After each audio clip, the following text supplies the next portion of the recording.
So welcome everyone to the second in our Women's Leadership Wednesday series during the month of March, which is also Women's History Month. I'm Teresa Boyer from the Ann Walsh McNulty Institute for Women's Leadership at Villanova University.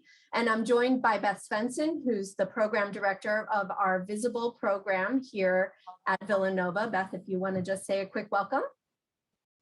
Hi, everyone. I want to thank the McNulty Institute for inviting Visible to partner with them on this panel event today. It's just been delightful to work with Terry, Danielle, and Priscilla. I want to mention that Visible is funded by a grant from the National Science Foundation Advanced Program. We have Noelle Comolli here as one of the panelists today. She's a co-principal investigator on that grant. And Terry Boyer has been working with us since the inception of the project as one of our program partners. And we're in year 4 of a 5-year project. And that's all I want to say about Visible today. And thank you very much for having us. Thanks, Beth. For the participants on the call, Beth will be monitoring the Q&A. So I'm going to ask that if you have questions for our panelists as we're having our conversation today, please put them in that Q&A format so that when we get to opening up the conversation to more than the 6 of us that are on the screen right now, we'll have those kind of loaded and ready to go. So as I mentioned, this is the second in our series of Women's Leadership Wednesdays. And what we're hoping to do with this panel series is bring together women who are leading in different aspects of our world throughout the month of March. And today we're focusing specifically on the world of academia or higher education, and specifically those of us who are leading in different ways through the massive changes that we've been seeing in higher education. A lot of those were started by COVID, but have been around social justice issues, racial injustice, other issues that have arisen around work and life and gender and things like that. So we're here for a great broad-ranging conversation. And by the way, I don't know if anybody else noticed in our list of panelists, but I'm gonna call this panel for short, the ABCs of leadership, because all of us have A, B, or C for our last name. So speaking of A, B, and C, we're gonna start with asking everyone to just briefly say their name and their title. So Hibba, I'd like to start with you. Hello, everyone. My name is Hibba Abugideiri, and I'm an associate professor of history. Thank you, Hibba. And I'll go to Noelle to my right. Hi, everyone. Noelle Comolli. I'm the Associate Dean for Faculty Affairs in the College of Engineering and an Associate Professor in Chemical and Biological Engineering. And we're going to go down to Aronte. Good afternoon. I am Aronte Bennett, the Associate Dean of the Business School's Office of Diversity, Equity, and Inclusion, and an Associate Professor of Marketing. Thank you, Aronte. Pat.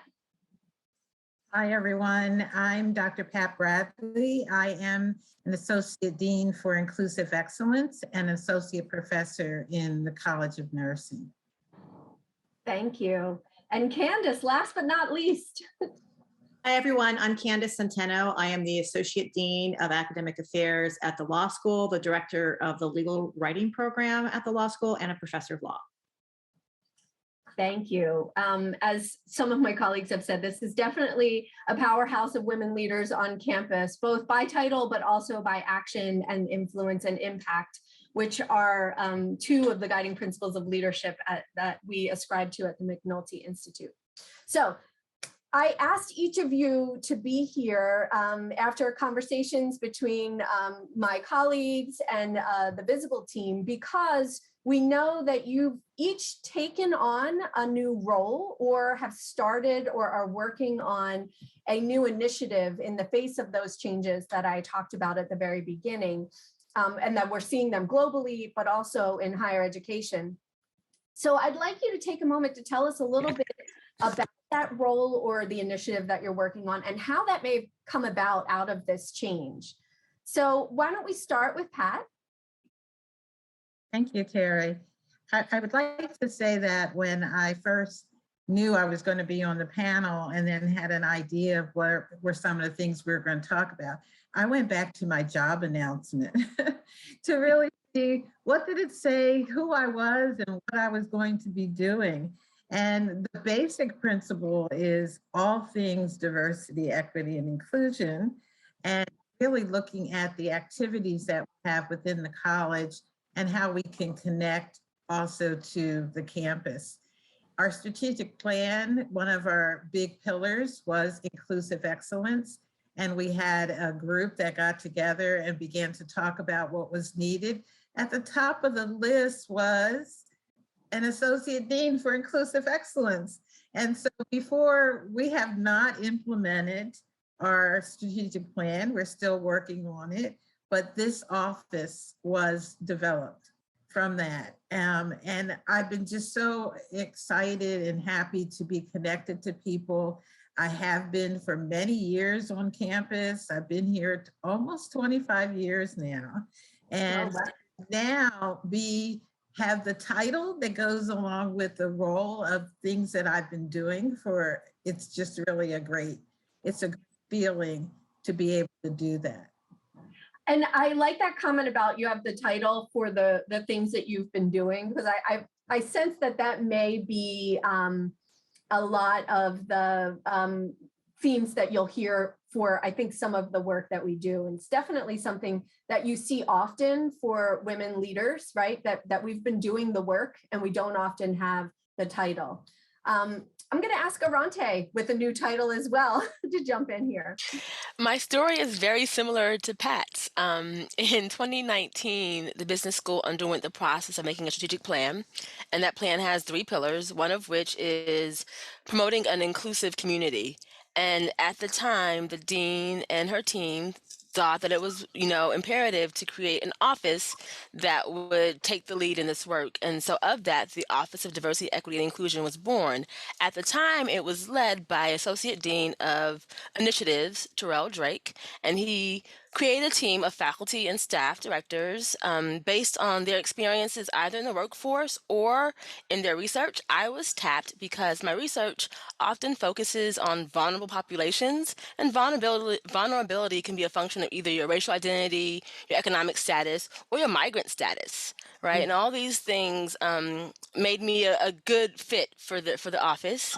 And then in summer of 2021, Dean Drake resigned, and in his resignation, there was an opportunity to elevate the office and the role such that it was on par with all of the other pillars of our plan. So there was an associate dean of teaching, one of research, but not one of DEI specifically. So that was our opportunity to make sure that we were signaling our priorities. And the role was created, and I was appointed to fill it. And that happened this summer, is that correct? So the office has been around since 2020, since about January. So we kind of predate the deluge of concern around creating offices, but also we didn't get moving until summer of 2020. So in the midst of it all, in summer of 21, we changed the structure such that this office fell under the purview of an associate dean of DEI. Mm-hmm. Right. And I think there's a lot of us that have been thinking, and then what's galvanizing us to action as leaders is another thing that I think will definitely pop up. We'll do Candace and then Hibba. Sure. So I started my role in the summer of 2019, pre-pandemic.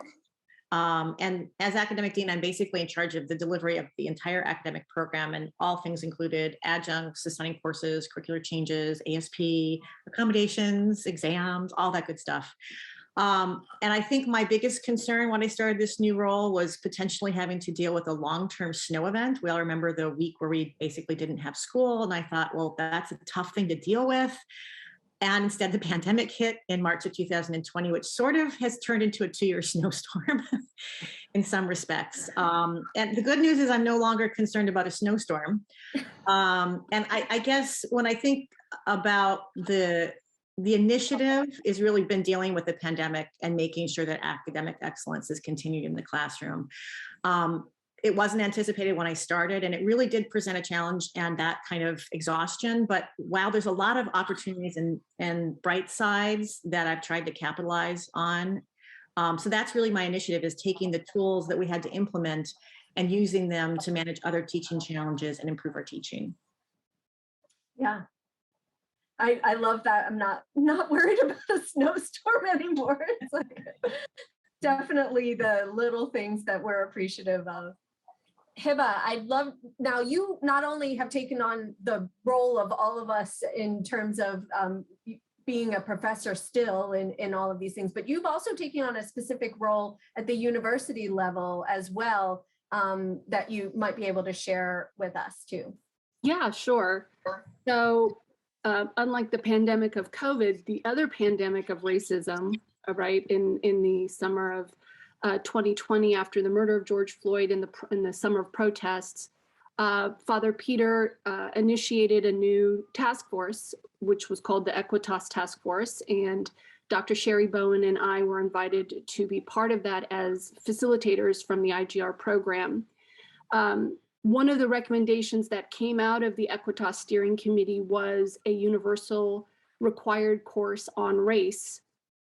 And so, as Terry Nance will tell the story, we were the last three who did not volunteer. We were sort of voluntold to do this because we were the last three who were faculty, and so we kind of got put in the position of putting together the university, what we now call the University Race and Justice course.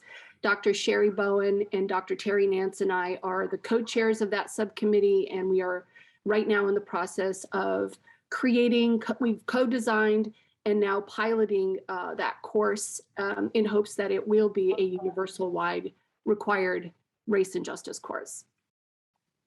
And this is a massive change, right, to the way we've approached things at Villanova, to have a something that every student will at some point have their hands in is probably a huge undertaking, especially in this situation. It is, and you know, I'm sort of uncomfortable sitting here as somehow, as a leader, when in fact this is a team effort. I always say that it's easier to do the work when you have two pillars like Sherry and Terry on either side of you. So this is definitely, I'm just a representative of a bigger team that is undertaking this. Right, and as the person who often talks to women about their leadership roles, I hear that constantly, that I'm part of a team, and part of a team is that leadership though too, right? Like that we as a team, we often work collaboratively, and that is a leadership skill as well. And speaking of collaboratively, Noelle, I'm sure you have some things to say there too. Yeah, I think Hibba's being super modest. She's awesome. So you definitely are a leader that I respect on this campus. So a little bit about my role when COVID hit and the transitions we're all talking about. I was the department chair for chemical and biological engineering. And what we really realized as a college is in 2020, we also got a new dean. So we went from a 2-year interim dean to a new dean that came in while most of the college was still remote. And one of the things Michelle, our new dean, realized is we really need better connection among the faculty and with the leadership in the faculty, and somebody really looking out for the faculty. And one of the conversations I had with her when she first started was, what do you like about your job? And I said, well, it's been so different this last, semester, which I thought was going to be like maybe a semester or two and not 2-year snowstorm, like Candace called it, was that I got to really refocus on the people, right? So I spent the majority of my day talking with the faculty, talking with how they were doing, how their classes were going, talking with the students. And I really like that connection and being able to look out for the people during that time. And she said, well, that's great because I have this new position and I'd like you to do it, right? So my new position is Associate Dean for Faculty, which we've never had in the college. So a part of the challenge, like some of the other women on this call, is explaining to everybody what I do because it's a new position, but I am responsible for faculty from recruitment through retirement. So one of the other associate deans likes to joke that I'm the chief happiness officer. So really my job is to make sure that the faculty are happy, right? And I kind of prefer that title to Associate Dean. I think it's a little more fun. I don't know. One of my favorite Twitter accounts is the Associate Deans, right? I don't know if anybody I know. on Twitter, but they are hilarious. But yes, I hear the Chief Happiness Officer, although that's a lot of pressure too, right? Especially in higher education right now. Happiness is often challenging, particularly among faculty. And all types of faculty, like Candace was mentioning, you know, you have adjunct faculty, visiting faculty, tenured, non-tenure track faculty, and keeping all of those constituents happy is a challenge. Yeah, it strikes me that so many of you are taking on roles that are new to you, but also new to the university, and I think in a lot of ways new to higher education. Like there may have been some samples at other institutions that had similar roles, but maybe not as integrated as right here. We have representation from 5 of the 6 colleges at Villanova, and I would say that you see new roles popping up within the administration and within the faculty for the kinds of things that you're talking about, perhaps in response to the changes, but perhaps also in response to things that were always needed and were never really taken on previously. So, you know, things that we galvanized into action per Arante's comments about like, this was here, we knew it was here, but we didn't quite jump in on it until, you know, there was cause or further push behind it. Terry, I think one of the things is the great thing is that it's organized, you know, and that we all have a role and that we can connect to each other as well. Yeah, that concept of connecting across disciplines, across colleges, is really, you know, it's one of the biggest challenges, I think, because we've been, to use a cliche term, like we've been so siloed, right, in how we approach things. And, you know, one of the things that we say all the time within the Visible team, which has representation across all of the colleges and different units, is, wow, I had no idea that that was going on right over here, or this was going on right over there. And we learn from each other and are better because of it. But, and I think too, Hibba, about like trying to institute a course that is going to be taken by our students who all have different requirements, different things that are going on within the college, and just that process of trying to bring all of those things together to a common experience has got to be really challenging as well. So speaking of challenges, my second question for everyone is, you know, some say that leading in a time of crisis or change requires different skills or approaches. And obviously lots going on here that we've all talked about there. Do you think that leadership is different in those times or in those situations? And if you do, what things might be different? And if you don't, why not? So, and Hibba, we're going to jump to you on that one first. Yeah, so I've been at Villanova for 17 years now, and I've seen the progress that the institution has made on questions of DEI, certainly. I mean, just even looking in my own classroom, the demographic change of the students has changed tremendously. And so there's been a lot of progress. And yet there are still a lot of challenges with respect to questions of belonging and questions of inclusivity. And so the approach that we decided to take within, what was interesting about the steering committee, the Equitas steering committee over the course of a year, as Sherry and I were co-facilitating those meetings, what was interesting was the progression that we made from thinking about DEI to anti-racism, which I know is a more nationwide trend anyway. But at Villanova, the way that it looked was we pretty much understood that DEI had made a lot of progress again at Villanova, but it wasn't enough to create those feelings of inclusion and belonging for a good number of not just students, but faculty and staff. Mm-hmm. And so we needed a more effective approach. And so anti-racism was the approach that was agreed upon. And that's the reason why we are offering this course, not just as a race course, it's an anti-racism course. And so what that has meant is, there's so much to say about anti-racism, but I guess I'll just say two things. I think it's meant two things in terms of approach and skill. It's meant that we're trying to find a more effective way at systemic change.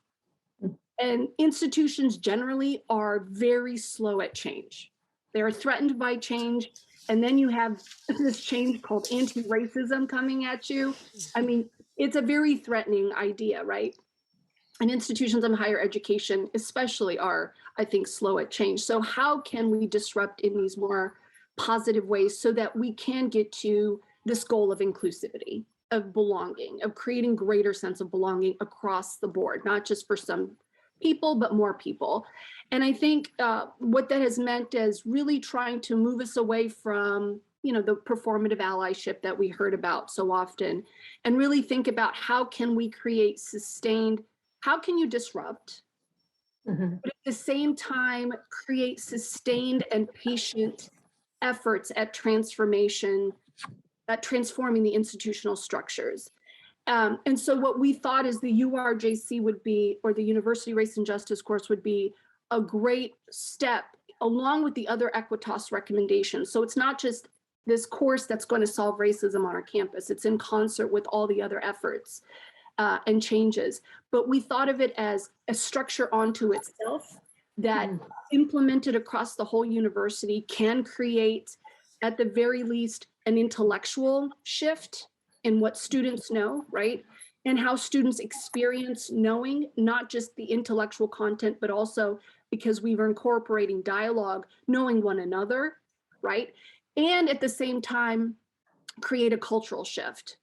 So, disruption requires a kind of, let's do it now, but then the kind of anti-racist approach we're trying to take is one that is very sustained and patient. And those two things are in tension with one another. And we recognize that. And I think the other really quick point I would make about anti-racism in terms of skill and approach is its demand for a constant self-awareness and self-reflexivity about where you are in perpetuating the systems, where you are in challenging the systems. And I think that self-awareness, at least the way that we have been trying to implement it for the URJC, is constantly trying to look for our blind spots. So a great example is Terry, Sherry, and I are tenured faculty members. In trying to think about implementing the course, we figured this would need to be scaled up and that we might need to rely on adjuncts. And it very quickly, through a faculty member, became very clear that we cannot put a course that is a university-wide course, expect it to, we basically can't put it on the backs of adjuncts and call it and call ourselves anti-racist, right? So that was our own blind spot that we got called out. So that constant need for self-reflexivity, self-critique, where are the blind spots and how that's informing our leadership decisions is something, again, is part of this anti-racist approach that we're taking in hopes of becoming, again, more inclusive and creating a wider sense of belonging. I love how you captured that tension that you said between like the concept of disruption in a time of change and the fact that institutions and the verb institutionalize means not disrupting, right? So like there's that inherent tension and almost paradox of education, because education in and of itself should be change, right? Like that whole concept of learning and growing and being different, but then being an institution that is rooted. So it is, and maybe that's the rooted restless concept that Villanova is looking to talk about, but it is very, especially when we're thinking about change, there is that paradox, that tension that you're constantly navigating and that self-growth that has to also happen. Right. I mean, I know as a person who's also been working on equity for most of my professional career, how much learning that I've had, even in the past 2 years or past 6 months, even, like that's a constant process that has to move forward. Does anybody else want to jump in on leading in a time of crisis or change and things that you feel? Noelle? Okay. Yeah, I can. Yeah, I have different perspectives on this one. So I think leading in a time of crisis brings out who are the good leaders and who are not. So who's a good leader versus a positional manager, and you really needed leaders in this time, not somebody delegating tasks. You needed somebody who really was looking at the whole person, whether it was the faculty member, the staff member, the student, and seeing the whole situation they were in, especially during COVID, to recognize what was going on behind the scenes, what they weren't saying, and kind of bring that whole person into the discussion. And I think now we're in the transition of, the facade's been dropped. I spent a year with people seeing my 2 younger kids bouncing around my office behind me, right? So the mom side of me is now part of work life. And how do we keep that whole person and that whole concept of everybody moving back into the office, back into work now, and keep that sort of balance?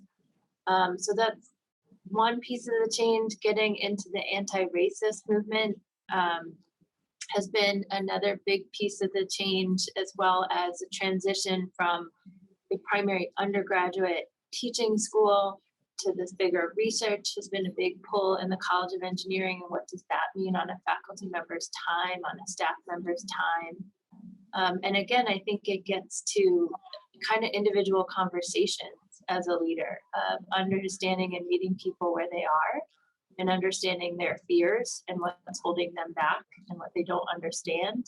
So that's a lot of what Terry and I have worked on with Visible, is providing them that training that they're missing. So hearing what it is that's your fear and how can I help you? How can we train you? How can we prepare you to succeed in this new Villanova and this new anti-racist movement? So what we've done in the anti-racist space is tie it to teaching in my department, right? So a lot of engineers push back immediately and say, but we don't talk about that.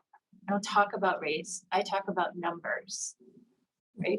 I don't talk about pronouns. They're a person. I said, okay, but when you refer to the student, you say he or she, right? So pronouns come up in the class. So there's a lot of things that come up. So we use the data from our own students in our own classes on how their comfort level was in our classes, not university-wide data. This was happening in chemical engineering classrooms. And then all of a sudden the faculty really cared, right? So I had to find what motivated them, for them to understand it was impacting their students and they weren't realizing, and then they really did care. So then they started to be interested in this anti-racist training, right? But I had to meet them where they are, and we don't have the fundamental language that this new race course is providing the students. So I had to bring people in to help give that fundamental language and talk about what that meant and what bias was and how to look out for it. So I think a lot of what good leaders now are doing is trying to meet people where they are, really recognizing that individualization in people. That's great. That difference that we talk about all the time at the McNulty Institute, the position versus actually leading, is big. Yeah. Big. Yeah. Okay. I know you had a hand there. So I found that leading through change often comes with 2 different calls.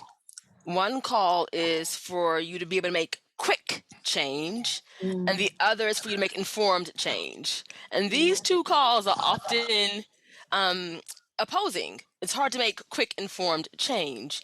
And so, to do so, Pat mentioned that most of us are connected in a number of ways. So I can call upon my colleagues to help inform my ideas.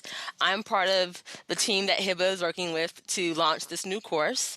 And when I have a question, I can bring it to them.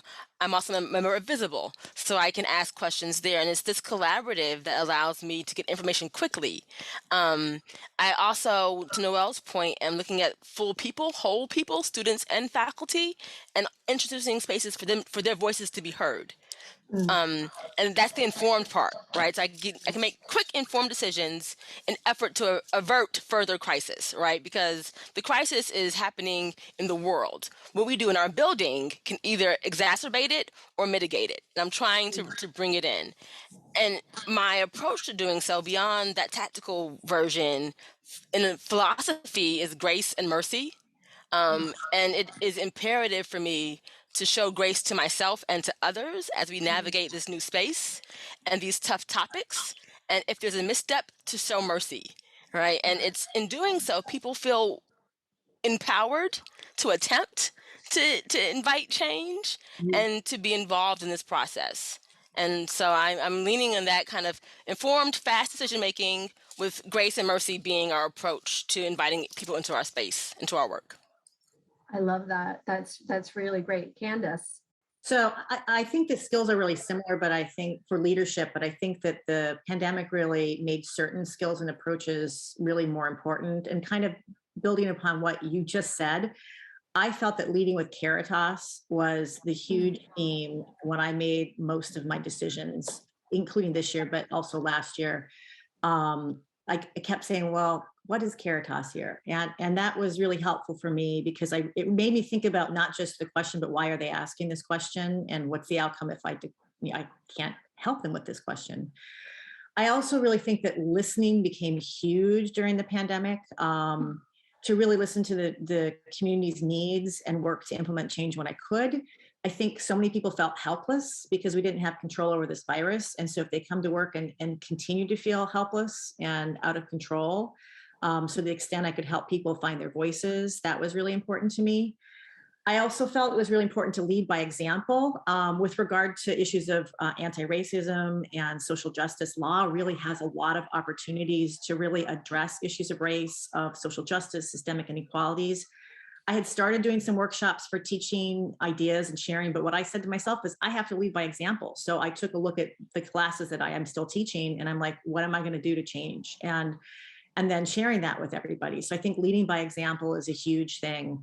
You can't just say, do this, you have to do it.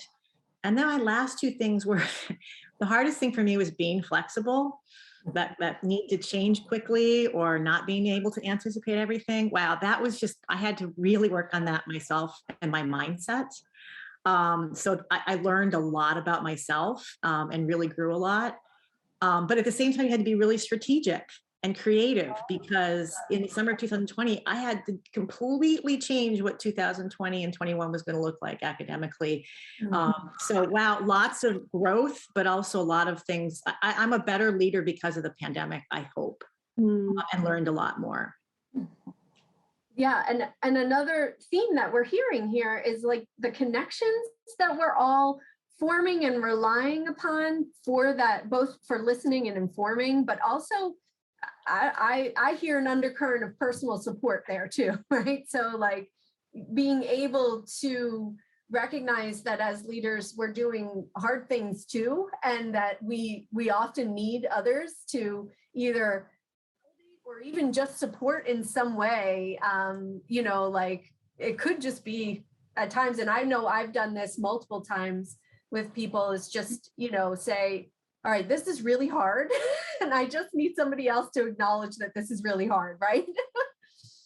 Pat, did you have anything that you wanted to add on that question?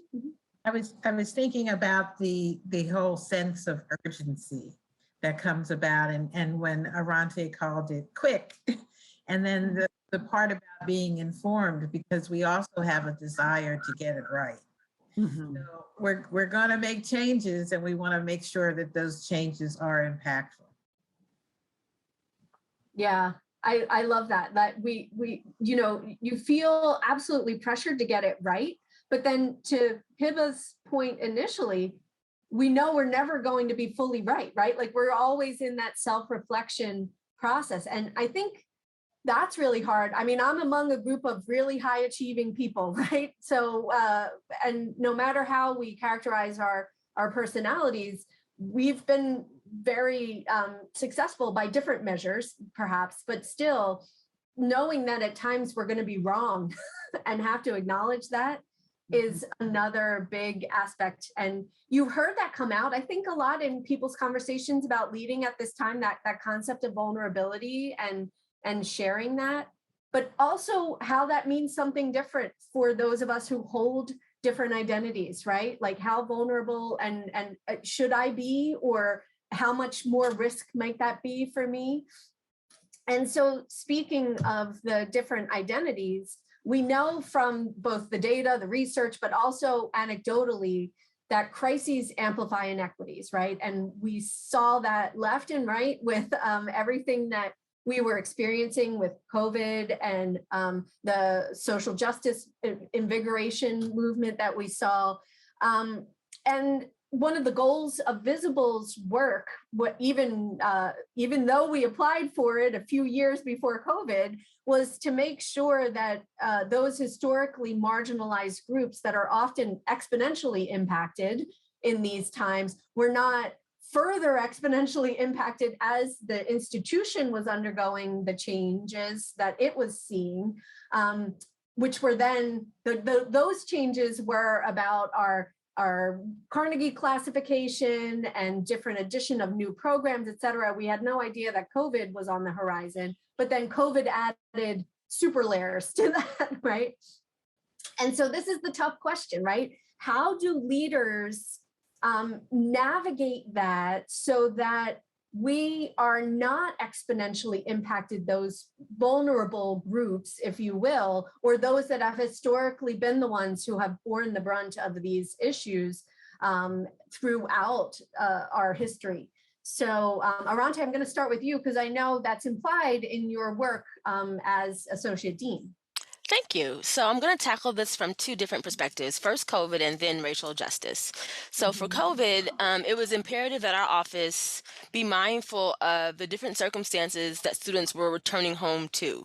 And in that return to home, what it meant to be learning remotely and how faculty needed to recognize the difference in situation, circumstance, and access that would come with this shift from a primarily on-campus population to one that was dispersed across the nation.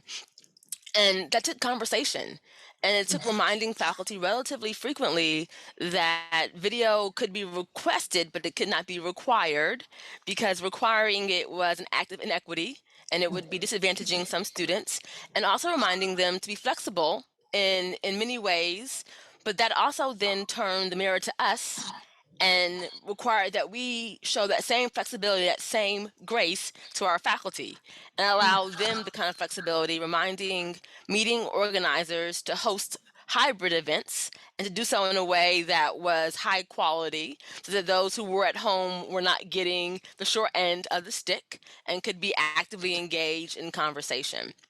So there was a lot of effort to be mindful of inequity and how COVID was exacerbating our options to engage and perhaps uncovering some differences that we had been that had been masked while on campus. Because on campus, we have many similar accesses, but when we go to our homes, things change pretty dramatically. As Noelle mentioned, suddenly her kids are in the frame. And what does that mean if people aren't willing to accept that Noelle is not just a faculty member and associate dean, but also a mother, right? And this time, mothering is equally as important at 12 noon as is her work on campus.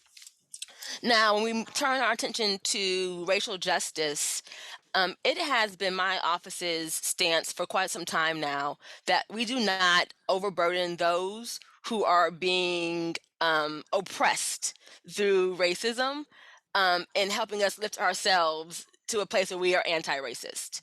So rather than our work focusing solely on those populations and requiring them to do the lift, we are attempting to engage the entire building in this process. And hopefully that distributes the effort and doesn't leave those who are already overburdened and taxed even more exhausted. And so frequently that requires reminding organizers not to ask the same students or the same faculty to do the same things over and over again. I think the women on this screen right now probably are often tapped to do things by virtue of our personalities and our commitment to work. But that also then means that we are exhausted and possibly unable to do other things we might be doing in our careers. And taking that same approach to our faculty and our students, reminding ourselves that if we see the same face at every event, perhaps it's time to be inclusive in all ways and invite other faces and voices into the room, particularly those who we are trying to have express the most change in their experience and in their existence to date. That's excellent. Yes. And definitely something that we're striving to do, but I think are still really challenged on. So I'll follow that. Okay. So to kind of follow on Arante's point of like not burdening the same faculty member or the same person all the time, one of the things I'm working on within the college and with Visible is getting people to recognize that on a woman's CV in engineering, that maybe she doesn't have as many times she's been called to give a seminar, but look at the amount of other things that she's done that are of high value to her university, right? And are we equally weighting and recognizing these? And trying to understand maybe how those impacts affect the parents during COVID and how that's going to be long ranging in our push for research and publications and time away from the lab and what that's done. Whereas my male coworkers probably got more papers out in 2020 and 2021 because they told me they were bored and they had nothing to do. God bless their wives. But I got less out, right? And I know I'm not the only parent that got less out during that time. So you can't expect that because you did more, everybody did more during that time. So just getting everyone to have that kind of situational awareness on that one, and then trying to put more context and framing in how we evaluate what a successful faculty member looks like. And does it always have to be numbers of publications, dollars in, and are we rewarding people for this anti-racist work and these other activities we're calling them to do, and they're doing great work for the college in, are we rewarding them for that in what counts in their rank and tenure? Yeah, and I think you hit the nail on the head there we really have to call back our value system on that, right? If we value this, it should be weighted as such. But yeah, right now, that's still something we're pushing on, right? Is that yes, this baby is steps work, but it's not going to count. All that important work you're doing, that doesn't count. Yeah. So I'll switch gears to students a little bit because I think all those points are just so important points. I think the thing that in the leadership role you get to see, which is hard, is when we went online in the spring, I got so many emails from students who were struggling. They didn't have a place to study. They didn't have Wi-Fi access. They couldn't get in the building because everything was shut down. And then a lot of our students lost jobs in the summer that were needed. There was a lot of financial hardships. And there are some things we can do for that. And I think that's one of the things that I did weekly Zooms, I think bi-weekly Zooms with faculty when we went online just to talk about these issues, whether turn the camera off, on, what do I do when a student isn't there? And I'm like, maybe something's going on. But I think it was a primary motivating factor for me to do whatever I could to make sure we were back in person in the classroom to the extent faculty were comfortable with it. Particularly with regard to 1Ls, and really balance the faculty, what the faculty needed and what the students needed. And that's a hard balance. And I was really lucky because my 1L faculty is like, we want to be in person. And those that couldn't be in person, we figured out other options for. And fortunately, that was a small number. And I think that really helped students because they had a place to study. The Wi-Fi access, technology, marginalized students that come in have one laptop that may be 5 years old versus the student who has an iPad or 2 monitors and really good Wi-Fi. And so it really made a difference academically for those students to be in the building. And I think that overall, it really just increased my awareness of the struggles that students have on so many levels. And that led me to create the Dean's Mental Health and Wellbeing Student Advisory Council last year, which has been really helpful because it's really good to hear from the students directly and students that are invested in it. And they're a great resource to do surveys, get information, and what's on people's minds. So that has been one initiative that's been really helpful for me. Because it's going to continue when the pandemic's done. I think what it's done is it's given us awareness of people's more, the things we don't know about what's going on in everybody's lives. Yeah, that whole concept of having to listen to things that we were privileged to not have to listen to before, in some ways, about our students, about our colleagues.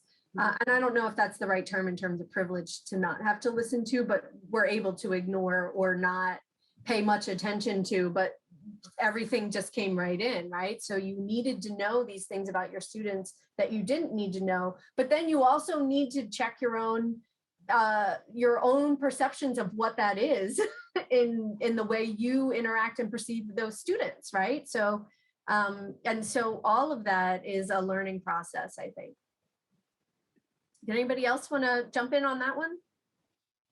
Actually, I will. I want to. I'm trying to think of. I think I want to complicate this question of crises. I think on the one hand, I absolutely agree with everyone that the twin pandemics of racism and COVID have absolutely amplified and marginalized underrepresented groups for sure. That's uncontestable. I also, and I don't know that these are mutually exclusive, and it has also amplified the voices of some marginalized groups as well, right? In ways that are important to uncover. And so, for example, Black at Villanova, the Instagram, I mean, in so many ways precipitated the Equitas task force formation, right? That Black students were calling out Villanova for its racism and wanting some accountability. And so their voices were very much centered, right, in the formation of Equitas. And there was an attentiveness, I think, on our campus to a lot of underrepresented and minoritized groups in ways that hadn't been before, but we saw that more nationally after George Floyd, right? There was a window of opportunity where people of color especially were centered and privileged in terms of being able to share their perspective. And just to complicate that a little bit more, it's so interesting to me, once we do, there's the presumption that we're going to have a unified voice saying what people, underrepresented groups want. And what ends up happening is you start to see the intra-group dynamics and conflicts come out, right? Where some Black students wanted X, where some other Black students wanted Y. And so I think in thinking about how crises can, again, on the one hand, marginalize, it can also amplify in these really productive ways. But then we have to deal with the complication that not all minoritized groups want or see things the same way. And so by giving them the opportunity to share, you're also complicating what it is you now have to address, right?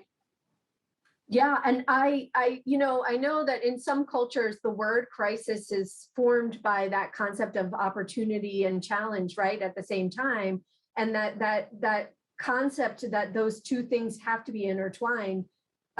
Just looking at my work around gender, people kept saying, oh, there's, we've done so much to advance women in particular, but, and then COVID came and people were like, wow, wait a minute, all of these things that we thought we addressed are not there, and we need to go back to that.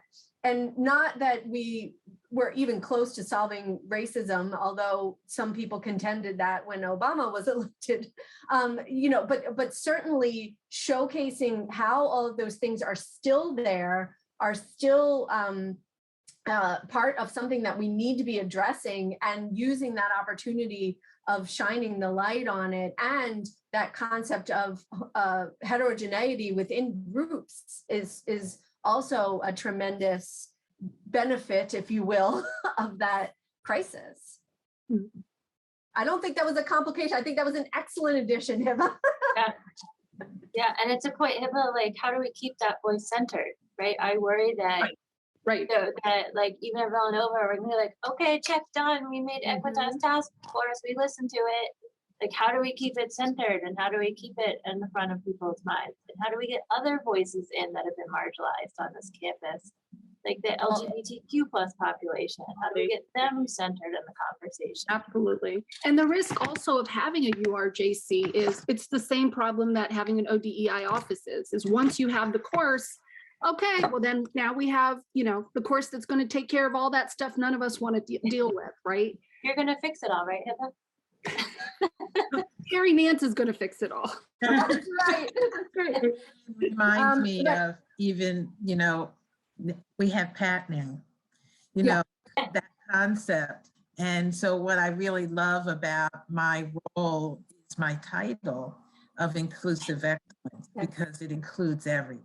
Mhm. And when people say, can you do that? I say, we can.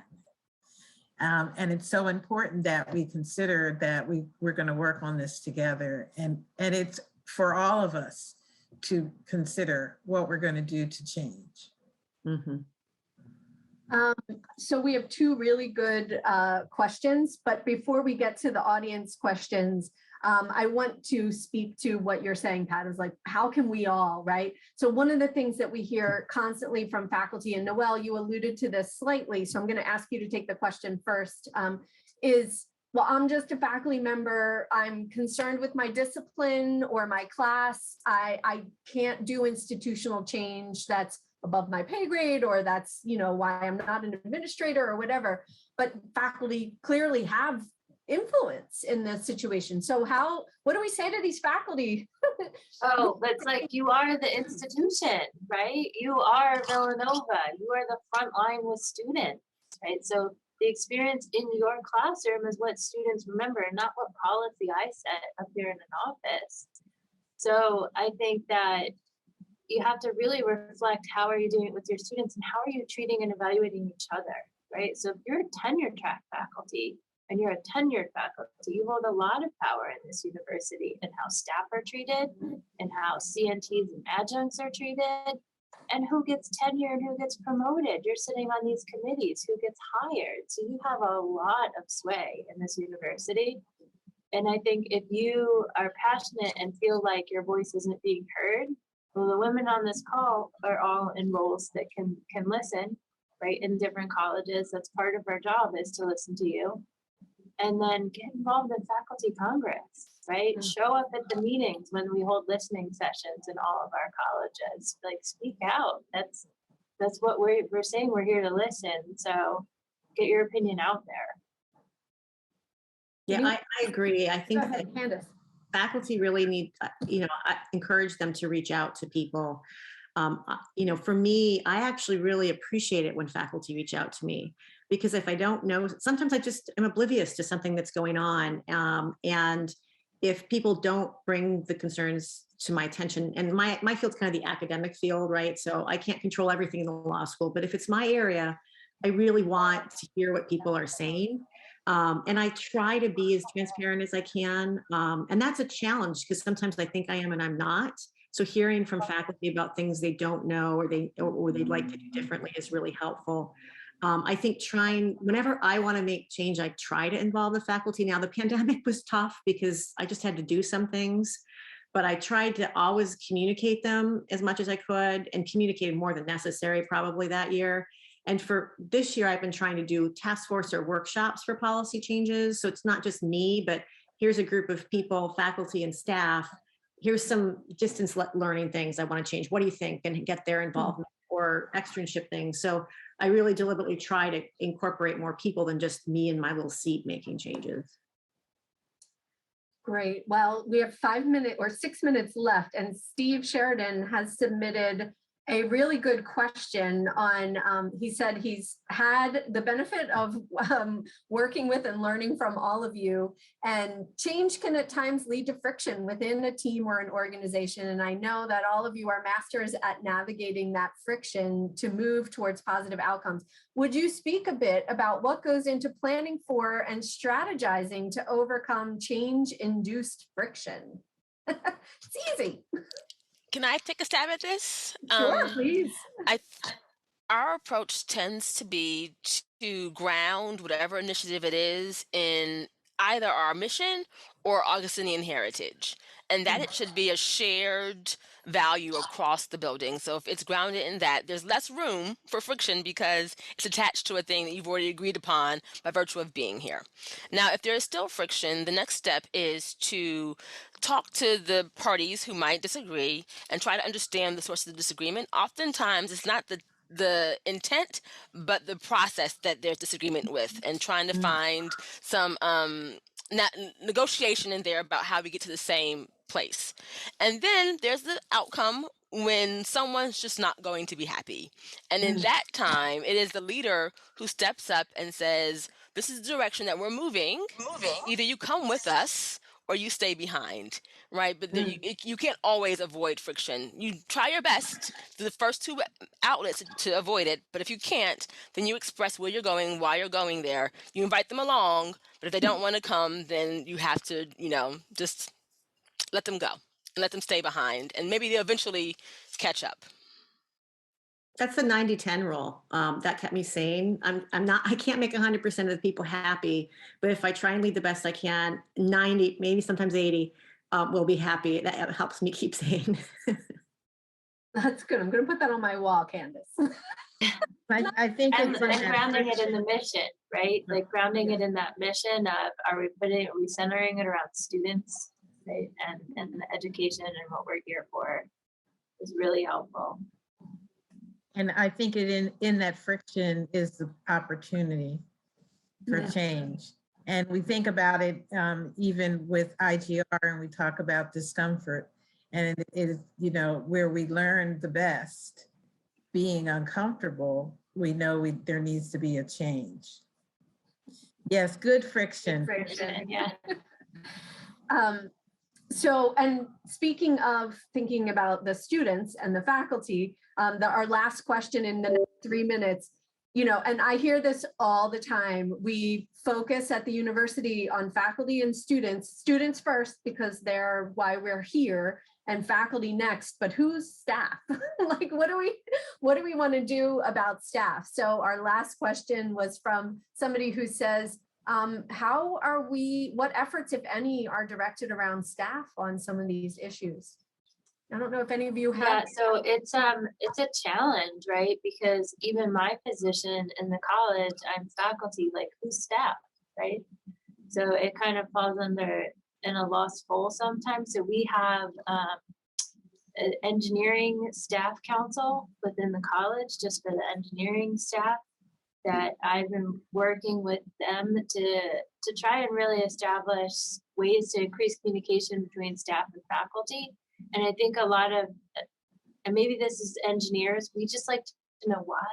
Like Aronte was saying, like, why this change, why this, we'll follow it if you can explain to us why we need to do it. But if you can't, like, if you just say, here's the policy, you're never going to get them to listen, right? Mm-hmm. So getting those two cultures to understand each other and is something that I'm really working on in engineering, but I fully agree there needs to be more focus on staff here and staff professional development. Can I make a quick plug for Equitalk? Go ahead, Pat. I see you were about to say something. No, go ahead.